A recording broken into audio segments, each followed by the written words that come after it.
workshop. Okay, men jeg var som sagt tusind tak, fordi I gad at deltage. Så i dag der vil jeg tale om antisemitisme og dens nuværende udvikling og nuværende status i Danmark. Så det er en kort introduktion til mig. Jeg hedder Jytte Jakobsgaard, og jeg har en bachelor i sprog og internationale studier fra Aalborg Universitet, hvor jeg også har speciale i diaspora-studier og Israel-studier. Så er jeg i gang med at tage min kandidat i Security and Diplomacy på Tel Aviv Universitet, og jeg er også i praktik ved Institute for National Security Studies her i Tel Aviv. Og så er jeg en del af Irving Cutler Fellowship ved Irving Cutler Institute for Democracy, Human Rights and Justice, som er et program etableret af Sir Irving Cutler, som er Canadas tidligere justitsminister, og som også er meget stor menneskerettighedsforkæmper. Og det er i forbindelse med det her fellowship, at jeg holder min workshop her i dag. Og det var egentlig, hvor vi kunne vælge jeg valgte et emne at tale om, og så har jeg så valgt det her med antisemitisme. Så lige kort oversigten over, hvad jeg vil gå igennem. Først vil jeg komme ind på definitionen på antisemitisme, den historiske udvikling, så den nuværende status i Danmark og anbefalinger til bekæmpelse af antisemitisme, og så også spørgsmål, men hvis der er spørgsmål løbende, så stiller I dem bare. Det er helt fint. Så for at kunne tale om antisemitisme, er det jo meget vigtigt, at vi også har en definition på det, og det her med at få en definition på antisemitisme, er også noget af det, der gør det rigtig svært at tale om det, fordi folk egentlig har mange forskellige definitioner på det. Den definition, som jeg har taget med i dag, den kommer fra International Holocaust Remembrance Alliance, og den her definition er vedtaget af rigtig mange lande. Jeg mener, det er 43 lande, inklusive Danmark, og den er også den definition, der er vedtaget af mange organisationer, ligesom EU og FN. Så det er en af de meget anerkendte definitioner. Men den siger, at antisemitisme er en bestemt opfattelse af jøder, der kan udtrykkes som had mod jøder.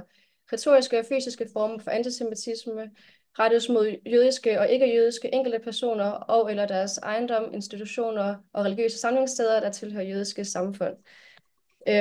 Så for at komme lidt mere ind på detaljer om, hvad det her kan betyde, så kan antisemitisme dermed være at have en demonisering af jøder eller have stereotyper om jøder. Det kan også være at beskylde jøder som helhed for handlinger, der begås af enkelte jødiske personer. Det kan også være at beskylde jødiske borgere for at være mere loyale over for Israel end over for deres egen lande. Og det kan også være at bruge de her klassiske symboler og billeder, der forbindes med antisemitisme til at beskrive Israel eller israelere.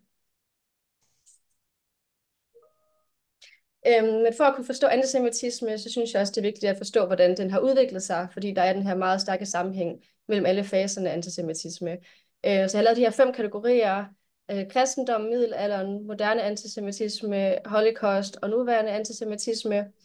Man kommer til at gå mere i dybden med alle af dem, men lige et kort overblik. Så inden for kristendommen, der ser vi en kriminalisering af jødedommen, og vi ser det her med, at jøder bliver fremsat som værende ansvarlige for korsfæstelse. I middelalderen, der ser vi udviklingen af rigtig mange konspirationsteorier, og vi ser også en række udvisninger fra forskellige lande. Og i moderne antisemitisme, der ser vi det her meget vigtige skift fra race til religion, altså at jødedommen skiftes fra at blive set som værende en religion til at være en race i sig selv, og vi ser især udviklingen af politiske konspirationer. Så under holocausten, der ser vi så samlingen af al den her antisemitisme ved, at en tredjedel af verdens jøder bliver myrdet. Og den nuværende antisemitisme, den ser vi ofte i forbindelse med kritik af staten Israel.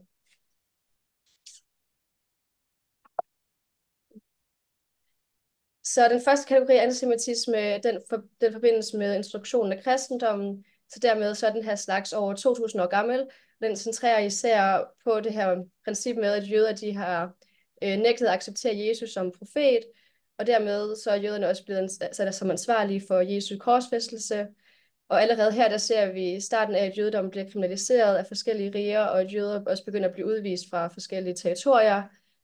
Det vigtige her, det er dog, at der ikke opfordres til drab på jøder, men til, at de skal i den her diaspora. Det har jeg stadig et citat med fra Sankt Augustin, som også siger, dræb dem ikke, spred dem globalt. Og det er også det, vi ser i den her periode, det er, at den her diaspora opstår. Men den her form for antisemitisme, det er noget af det vigtige, at det netop kan undslippes ved, at man konverterer. Det er noget, der bliver fjernet senere hen, men i den her periode, der kan man ligesom undslippe antisemitisme ved at kunne konvertere til for eksempel kristendommen. Så den anden kategori, den opstår i middelalderen, og den er især forbundet med beskyldninger om blood libel, konspirationsteorien, og det er den teori om, at jøder de bruger kristen blod, især blodet af kristne børn, til jødiske ritualer, og det er også noget, det vi også ser blive genbrugt nu her. Og det er også det, vi så egentlig på billedet fra den tidligere slide, men det er den her beskyldning om, at kristen blod bruges af jøder. Og der er også i forbindelse med det beskyldninger om, at jøder de spreder sygdommen, især det her med pesten. Og den her beskyldning, den førte til, at rigtig mange jøder blev brændt på bål i den her periode. For eksempel i Østrig og Tyskland, der har man beregnet, at omkring 100.000 jøder i 1400-tallet, de blev henrettet i forbindelse med anklagerne. Og i den her periode, der er der også tale om det her superiority og inferiority complex, hvilket er den her tanke om, at nogle jøder bliver fremstillet som værende overlegne, fordi de tit havde en højere uddannelse, og de blev associeret med penge. Men der var også samtidig det her aspekt af, at de var underlegne, altså det her inferiority complex, det her med, at nogle af dem, de også boede i de her meget lukkede samfund, og blev mest set på som en belastning for resten af samfundet. Men det er også i den her periode, at vi ser, at den her stereotyp om jøder bliver forbundet med magt og rådighed og penge, at den især bliver udviklet. Og den her periode, der ser vi også, at jøder de bliver udsat for mange politiske og økonomiske og social diskrimination, hvilket også fører til, at mange juridiske rettigheder bliver frataget fra dem. Og alt det her, det førte sig også til en række udvisninger. Jeg har lige taget et lille udpluk med, men for eksempel udvisning fra England i 1290, fra Frankrig i 1394, Spanien i 1492, Litauen og Portugal i 1483 og Italien i 1593. Men derefter så opstår der i den her periode med det, vi kalder moderne antisemitisme, hvor at det vigtigste at forstå ved den her periode, det er det her essentielle skift fra, at jøder bliver forstået som værende en religion til at være en race i sig selv. Og det er netop vigtigt, fordi at konvertering ikke længere er en mulighed, fordi selv hvis en jøde konverteret til kristendommen, så vil de stadigvæk være en jøde, fordi det er deres race, og det kan man ikke undslippe. Og der udvikles også videre på de her konspirationsteorier om globale jødiske planer, om overtage verden, og om at promovere politiske ideologier og økonomiske planer, som udelukkende er til for at gavne jøderne selv. Det er også her i den her periode, at vi ser The Protocols of the Elders of Zion blive udgivet i Rusland. Det blev udgivet i 1903, og det var det dokument, der egentlig siger, at en række rabbiner har den her store plan om at overtage verden, og det her dokument er rigtig vigtigt, fordi at det stadigvæk henvises til meget i dag, som ligesom værende grundlæggende for, hvorfor at folk har de holdninger, de har, også i forhold til Israel, så er det her med, at de stadigvæk siger, at dokumentet fra Rusland, det stadigvæk er et gældende dokument. Og det er også det, vi har nogle billeder på her ved sliden. Det er også de her illustrationer på, at jøder ligesom kredser rundt om verden og sidder på verden og ligesom styrer det. Så kommer vi til Holocausten, og det er der selvfølgelig utroligt meget, vi kan tale om. Men det, jeg vil egentlig holde fokus på, det er, hvordan den propaganda, der bliver fremlagt under Holocausten, egentlig har trådet tilbage til al den tidligere antisemitisme, vi har set. De andre kategorier, så lige hurtigt for at gennemgå nogle af billederne. Så det første billede her i toppen til venstre, der ser vi en ortodox jøde afbildet med et gebis, hvor han ligesom ved at tage nogle guldtænder ud. Så det er igen det her med jødedom og penge. Vi ser igen også illustrationen med jøder som en blæksprutte. Det er også noget, der ofte bliver brugt.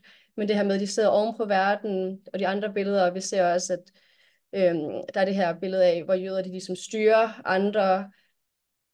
Vi ser også et billede af Jesus på et kors, og så en jødisk mand bagved, igen det her kristne antisemitisme. Og ellers ved de andre, der ser vi også igen det her med jøder, der promoverer politiske ideologier, altså både kapitalisme og socialisme og kommunisme, og vi ser også igen det her med jøder og penge især. Og så for at tale om nuværende antisemitisme, så har jeg taget et lille udpluk med af nogle af de billeder, man jo kan finde.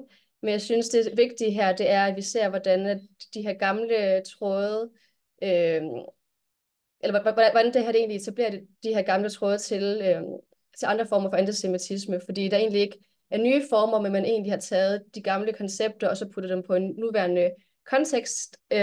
Og det er også det, der de gør antisemitisme meget interessant, det er, at den egentlig på den måde ikke udvikler sig, at den har de her samme grundpræmisser, men at der ligesom bliver etableret de her tråde tilbage, og man så kan, kan putte det på nuværende situationer, uden egentlig at udvikle på de originale idéer. Så for eksempel her, der ser vi også afbildninger af jødedom og penge. Det bliver især forbundet med den her Rothschilds familie. Vi ser igen afbildninger af, at jøder de har kontrol over politik og over andre ledere, og også med jøder og penge. Men selvfølgelig så kan vi heller ikke tale om nuværende antisemitisme, uden også at tale om staten Israel, fordi meget af det netop bliver puttet på staten Israel, i stedet for at sige jøder, så kan man ligesom erstatte ordet jøder med staten Israel, men så ser vi, at det er egentlig de samme stereotyper, der bliver fremsat egentlig. Og noget af det vigtige ved det her nuværende antisemitisme, det er også, at vi har sociale medier, fordi det jo også gør, at den måde, det kan spredes på, er meget anderledes nu, end det var tidligere, fordi nu her, så kan man meget hurtigt lave sin egen ting og få det ud i verden, og det er meget svært for andre folk at forstå, hvad det er, det refereres til ved de her former for antisemitisme. Men med det, så synes jeg, det er meget relevant at kigge på antisemitisme netop i Danmark, og til det, der har jeg til udgangspunkt i ACFA-rapporten fra 2023. Vi har selvfølgelig ikke tallene fra 2024 endnu, men der forventer vi en meget stor stigning. Men i 2023, der kan vi se, at der er registreret 121 antisemitiske hændelser, og antallet det udgør en stigning på 112 hændelser fra forrige år, altså fra 9 til 121 hændelser. Og det næsthøjeste antal hændelser, det var i 2014, hvor der var 53. Så antallet for 2023 er en stigning på 128% i forhold til det næsthøjeste hændelsestal for et år. Og her er det selvfølgelig meget vigtigt at pointere, at det her det er baseret på de indberetninger, der er, men at der er et meget massivt mørketal, som der jo selvfølgelig ikke bliver indberettet overhovedet. Men det, som er rigtig interessant ved det her, det er netop, at i 2014, hvor det næsthøjeste antal var, at det også var et år, hvor at der var konflikten mellem Israel og Hamas, så der ser vi igen den her meget stærke sammenkobling mellem, at det, som staten Israel gør, har betydning for jøder i diasporaen i Danmark. Så altså så er der den her meget stærke sammenhæng. Så i 102 af de 121 hændelser, altså 84%, de er forekommet efter Hamas' terrorangreb den 7. oktober, og i 88% af de 120 hændelser, i 88 af de 102 hændelser på eller efter den 7. oktober, der kan hændelsens indhold eller konteksten kobles direkte til den igangværende krig, så igen den her meget stærke sammenhæng. Og november, det havde det højeste antal hændelser med 42, oktober, de havde 39, og der var 22 i december. Når vi kigger mere detaljeret på det, så kan vi også kigge på hændelser på sociale medier. Der ser vi 28% på Facebook, 31% på e-mail og 16% på det tidligere Twitter og 25% på Instagram.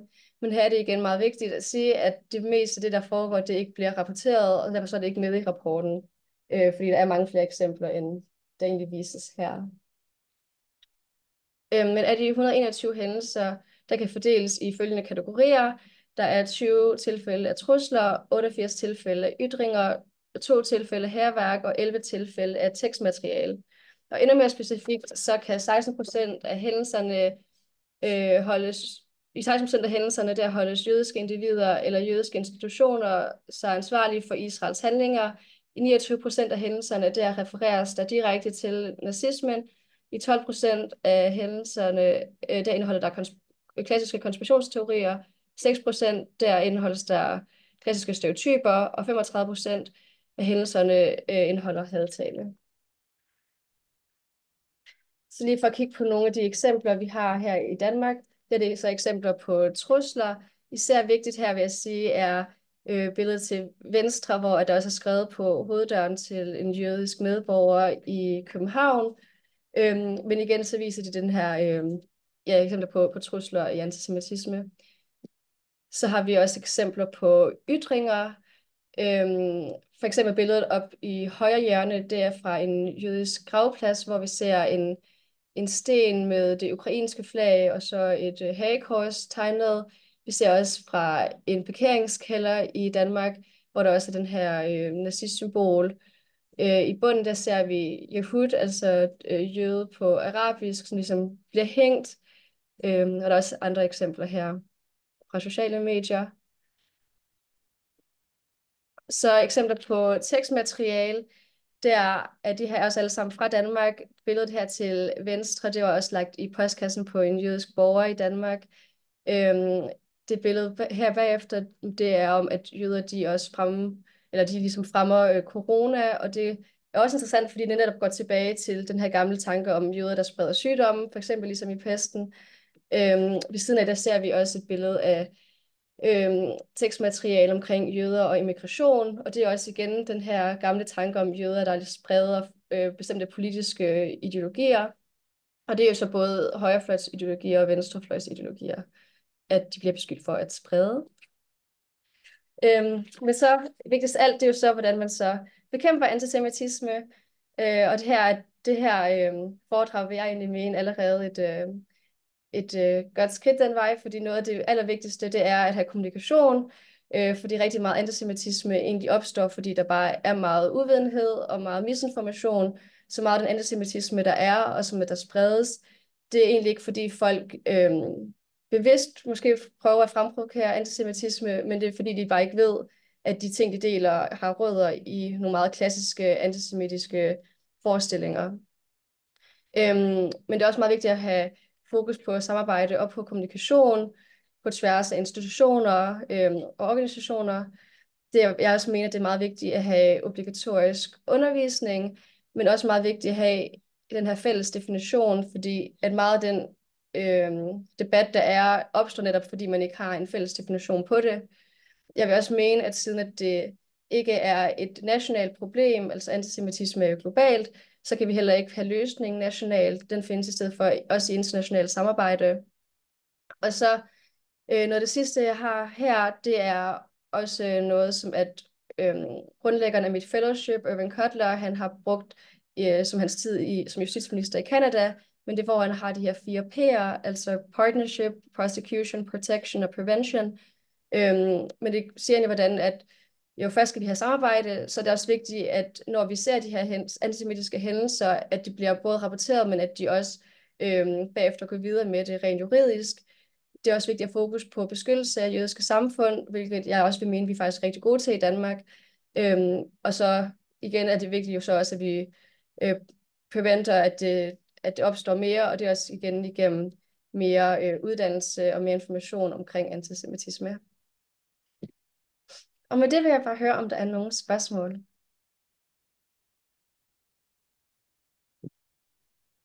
Jeg tænker på, Julie, er der, altså, man kan sige, der er jo egentlig der er noget, hvad skal man sige, noget politisk, altså noget højere orientering, som måske er tilbage fra hvad det er, holocaust, eller hele det der, det er jo mere politisk relateret, så har du den igangværende konflikt, som jo er lidt noget andet. Er der nogen altså er det her drevet meget af det, der foregår lige nu? Altså den stigning her, eller er der også noget højere drejning, der foregår? Det som jo er rigtig interessant netop ved antisemitisme, det er netop, at det kan gå begge veje, så både højrefløjen, de bruger jo nogle visse stereotyper om det til at fremme deres agenda, for eksempel at jøder, de står bag sådan en meget venstrefløjs agenda, for eksempel med immigration. Men vi ser også, at venstrefløjen, de beskylder jøder for at frempromovere mere en højrefløjs ideologi, så man kan sige, begge sider kan egentlig bruge det til at beskylde dem for at gøre det modsatte. Det er også det, vi også bruger under Holocausten. Det er, den eneste siger, at jøder de promoverer kapitalisme, og den anden siger, at de promoverer kommunisme. Så det går ligesom begge veje. Men noget af det, der også netop er vigtigt, det er netop, at siden at Israel blev etableret, så egentlig stort set siden 2. verdenskrig, der har staten Israel jo været så meget forbundet med antisemitisme, fordi hver eneste gang vi ser, at der sker noget i Israel, så ser vi også, at der sker en massiv stigning af angreb ude i resten af verden. Så man kan netop ikke adskille de to, og det er også det, der netop udgør, at det er antisemitisme. Det er netop fordi, øhm, at de her jødiske individer i diasporaen, de bliver holdt til ansvar for noget, som en stat gør. Mange af dem har jo slet ikke noget med staten at gøre overhovedet. Ja. En ting, jeg lige sad og tænkte på, da du gennemgik historien, det er, dem, der udøver antisemitisme, har de grupper ikke ændret sig op gennem historien, og også til nu, hvor tidligere var det sådan lidt en kamp mod kristendommen, eller altså der var det, der ligesom skete, hvor i dag, så er der måske nogle flere muslimer, der udøver antisemitisme. Er det korrekt sådan udledet af det her? Jo, altså igen, så er det netop, at de samme tanker, de bruges, men at de så bliver brugt i forskellige kontekster.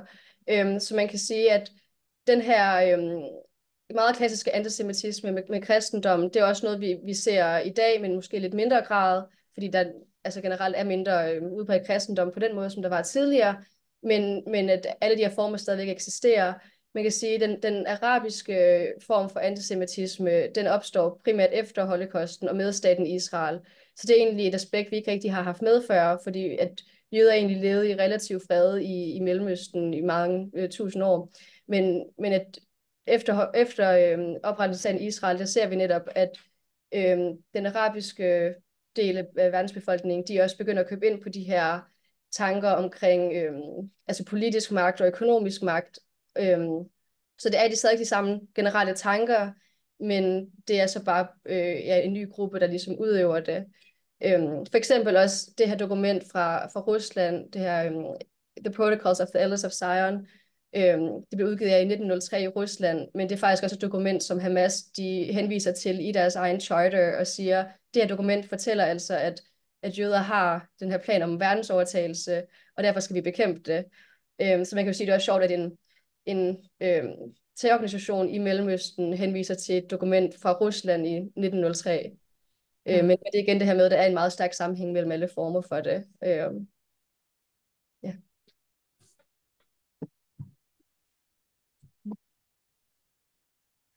Er der andre spørgsmål?